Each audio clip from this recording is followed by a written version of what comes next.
Japan వాళ్ళేమో fastest trains కనిపెడుతున్నారు. 2050ని ముందునే చూపెడుతున్నారు. China వాళ్ళు కూడా చూపెట్టేస్తున్నారు 2050ని అక్కడ ముందే. మన దేశంలో మాత్రం మతాలను పెంచుకొని పోతాము. మత మత విద్వేషాలను పెంచుకొని పోతాము.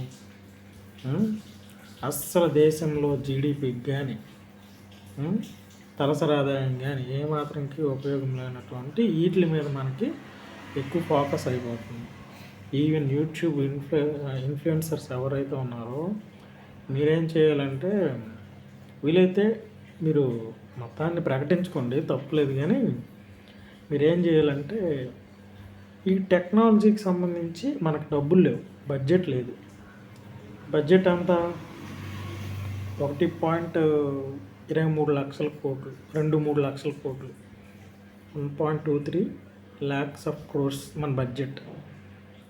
అదే జపాన్ తీసుకోండి, 13 lakhs crores బడ్జెట్లో. వాళ్ళ కేటాయింపు అంత ఉంది, మన దగ్గర కేటాయింపులు లేవు.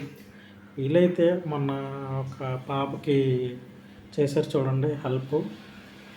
ఆ విధంగా ఎవరైనా టెక్నీషియన్స్ ఎవరైనా బాగా కనిపెట్టిన వాళ్ళు ఉంటే దేశానికి, మీరు యూట్యూబ్ ఇన్ఫ్లుయెన్సర్స్ ఒక కంపెనీ లాంటి దానితో పెట్టించి ఒక పక్కన ఉద్యోగాలు ఇస్తూ పనులు ఇస్తూ మీ యొక్క మతాన్ని ప్రకటించండి.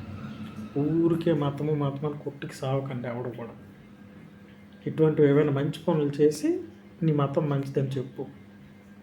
ఏ మతమైనా అవ్వచ్చు, అది క్రిస్టియానిటీ అవ్వచ్చు, హిందూ అవ్వచ్చు, ముస్లిం అవ్వచ్చు, ఇంకేదైనా అవ్వచ్చు. అందరం కలిసి ఉంటేనే కలదు సుఖం.